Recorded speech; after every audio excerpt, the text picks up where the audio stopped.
Yo les amis, j'espère que vous allez tous très bien. Très content de vous retrouver dans cette nouvelle vidéo. L'Allemagne s'impose facilement contre l'Écosse dans ce match d'ouverture de cet Euro 2024. Tous les buts ont été marqués par l'Allemagne. Florian Wirtz à la 10e minute, le premier but de cet Euro. Musiala à la 19e minute. Kai Havertz sur penalty à la 45e minute. Füllkrug à la 68e minute et Rudiger a réduit le score pour l'Écosse à la 87e et Emre Can a conclu cette superbe soirée pour les Allemands dans les temps additionnels de la deuxième mi-temps. On commence tout de suite avec les compos de deux équipes pour analyser et essayer de débriefer comment l'Allemagne a-t-il réussi cette belle performance pour son premier match. Pour l'Allemagne, c'est un 4-2-3-1 très très très classique que Nagelsmann affectionne très bien depuis son arrivée, avec bien évidemment Manuel Neuer dans les buts, Jonathan Tah et Rüdiger, la charnière centrale allemande, Mittelstadt, le latéral gauche, et Joshua Kimmich. Depuis que Nagelsmann est là, il est utilisé en tant que latéral droit. Et le double pivot au milieu pour les Allemands a été formé par Toni Kroos et Andrich, le milieu de Leverkusen. Et sous Kai Havertz, le faux numéro 9, on a eu Florian Wirtz, Gundogan et Musiala. Et pour l'Écosse, un système classique aussi, avec Gunn dans les buts, Tierney, l'axe central gauche, Hendry, l'axe central, le boucher pour Théus, l'axe central droit, Ralston, le piston droit, Robertson, le latéral de Liverpool, le piston gauche, McGregor et McTominay étaient le double pivot au milieu pour les Écossais, et Tia Tams a été accompagné par McKean et Christie en attaque. Les causes à effet maintenant, qu'est-ce qui a fait que l'Allemagne a pu vraiment dominer cette rencontre? C'est que la phrase qui résume la rencontre, c'est la supériorité allemande dans tous les compartiments du jeu. Parce que dès les entames de la rencontre, les Allemands euh, ont forcé l'Écosse à défendre très très très bas en 5-4-1, comme celui-ci, en 5-4-1, ce qui a permis ce système en 5-4-1, ce qui a permis au bloc allemand, bien évidemment, de monter Havertz en tant que faux neuf qui va perturber Hendry, Tierney ou Porteus, Gundogan aussi en tant qu'électron libre, et Musiala et Wirtz qui se permettaient constamment à beaucoup poser de problèmes aux défenseurs écossais, et Kimmich et Mittelstadt pouvaient être aussi très très très très très très hauts, et ils ont occupé la ligne pour l'Allemagne parce que Musiala et Wirtz rentraient beaucoup dans l'axe pour aider Gundogan et Havertz, et Hendrich était un peu plus haut que Toni Kroos parce que Kroos c'était lui le métronome, c'était lui le distributeur, le quarterback, un rôle qu'il aime bien cette saison. C'était lui un peu le troisième défenseur central, mais c'était lui le métronome. Et cette domination, pour moi, est illustrée par 3 points clés. C'est la circulation du ballon des Allemands, plus le changement de rythme qui va casser cette ligne défensive écossaise, parce que parfois, la ligne écossaise était en bloc médian quand quand ils essayaient un peu de se presser le porteur, mais il ne pressait pas bien pour perturber le porteur, surtout Toni Kroos. Mais la contrôle du bal, la gestion de la possession, la circulation a été bien maîtrisée par les Allemands. surtout et notamment grâce à Toni Kroos au milieu, et aussi grâce au travail de Wirtz, Gundogan, Havertz, Musiala, qui décrochaient parfois pour aider les milieux allemands et qui, et au-delà de tout ça, avec la qualité de Gundogan, de Musiala, de Wirtz et de Kimmich sur les côtés, les Allemands ont réussi à changer le rythme. Et deuxièmement, il y avait aussi le pressing et le contre-pressing, parce que avoir un bloc très très très haut comme ça, c'est la récupération du ball. Les Cosses doivent remonter tout le terrain, mais dès la perte du ballon, Wirtz allait chasser Ralston, Musiala allait chasser Tierney ou Robertson sur le côté, Kimmich reprend tout de suite sa position pour ne pas laisser aussi beaucoup d'espace, parce que les Allemands, sur leur match de prépa, ont été un peu en fébrilité dans la gestion de l'espace derrière cette ligne défensive.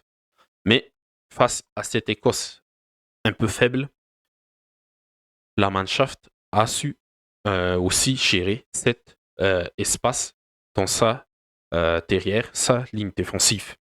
Et le troisième point, c'est bien sûr la qualité individuelle au service du collectif, à l'image de Toni Kroos. Quel match, encore une fois, un match de patron. Gundogan, tout comme son compère au milieu, Kroos Gundogan, avoir euh, ces deux joueurs-là, c'est le Graal pour une équipe. Et bien sûr, les deux fusées allemands, les deux jeunes allemands, la montée de nouvelles stars avec Florian Wirtz et Musiala. Et ces trois points clés, la circulation du ball plus le changement du rythme, le pressing, contre-pressing et la qualité individuelle au service du collectif, a été illustré par les buts marqués par les Allemands, surtout avec le premier but, non pas surtout, mais le premier but qui illustre bien Musiala, la circulation du ball. On va isoler le ballon, on va prendre un petit ballon là, on va isoler le ballon sur le côté droit. Ici, si vous pouvez revoir les images, c'est encore mieux.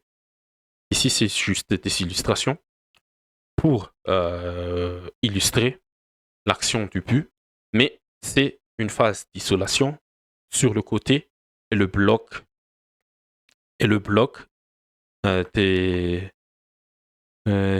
écossais est bien aspiré sur le côté où il y a le ballon, tout le bloc, et avec les positionnements de Gundogan, de Musiala, tout le monde est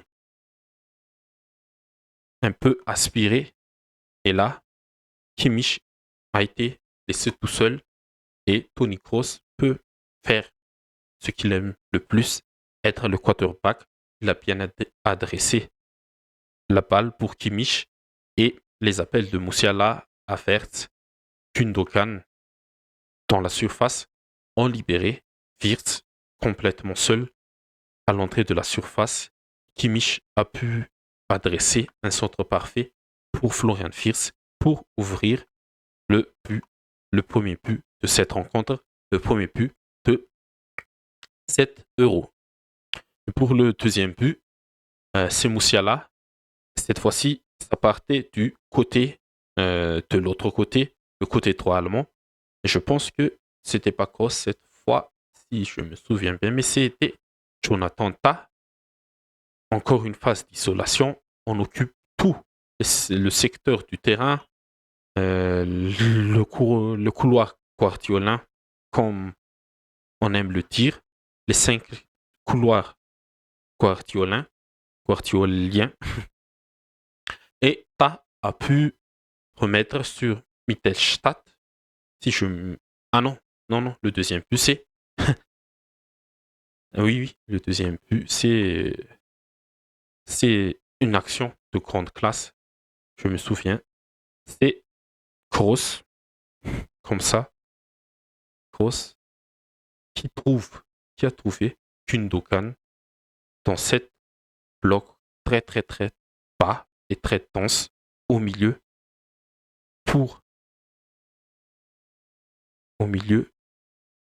dans ce bloc très très dense et très bas du, de l'Écosse. Et là, oulala, la passe que Gundogan a mis pour Havertz dans cette direction-là, elle a été monstrueuse.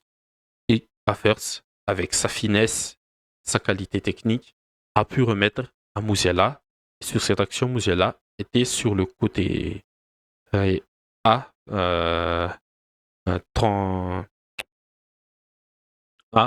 changé son côté avec Florian Wirtz.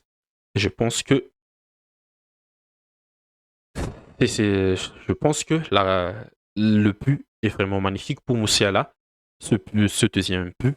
Mais la passe de cross là pour Gundogan, et Gundogan qui s'est retourné avec un contrôle orienté pour se mettre rapidement face au jeu.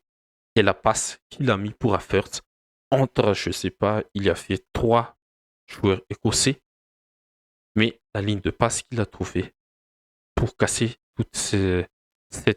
la dernière ligne écossaise, elle a été magnifique. Ce sont pour moi les deux occasions, les deux buts qui illustrent beaucoup cette domination sur tous les plans du jeu de l'Allemagne et qui a permis à l'Allemagne de gagner et de remporter avec la manière ce premier match très très très important pour bien lancer sa compétition et se mettre en confiance pour la suite. Ok, et mes tops et mes flops du match. Pour mes tops, bien sûr, je vais mettre Tony Kroos en top, Gundogan, bien sûr, et Musiala et Florian Wirtz pour leur but. Et mention spéciale quand même à Kai Havertz, qui a fait un bon match aussi pour sa part. Et pour les flops, je vais dire le collectif écossais qui n'a rien pu faire face à cette domination allemande. L'Écosse a été très très très faible. Et mention spéciale au défenseur écossais pour Théus, le boucher, qui a failli envoyer Gundogan en vacances anticipées. Et pour mon MVP, même si Kroos, Gundo, Wirtz, Musiala ont fait tous des très très bonnes performances ce soir, je mets quand même Musiala comme MVP parce que c'est lui qui a été qui est sorti le plus du lot parmi ces 4. Et les amis, c'est tout pour cette petite analyse et débrief de cette rencontre, de ce premier match de l'Euro. Mais avant de vraiment se quitter, on va peut-être faire, mais on va faire les petits pronos des matchs de demain, en commençant avec Hongrie-Suisse. Un match très très très intéressant, un match à suivre. Et là, il y aura peut-être déjà une grosse surprise, une victoire de la Hongrie sur le score de 1-0. Et bien sûr, ce sera la Hongrie qui va marquer en premier. Et le joueur qui va marquer pour moi, ce sera pas Szoboszlai, mais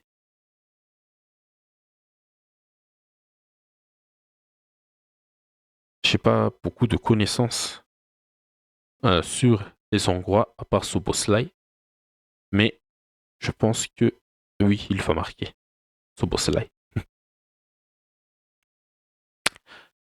Et Croatie-Espagne, le choc de la journée, le choc de ces phases de groupe déjà. Je vois un match nul de partout entre ces deux équipes. Et la première team qui va marquer, c'est la Croatie pour moi avec un but de qui? On va choisir qui? Lovro-Mayer, Brozovic, Budimir, Pasalic. Non, je vais dire un but de Gvardiol sur un coup de pied arrêté ou sur une frappe comme il sait le faire cette saison. Mais un but de Gvardiol en tant que premier buteur. Et là, l'Albanie. Je pense aussi que ce sera un match nul, un partout.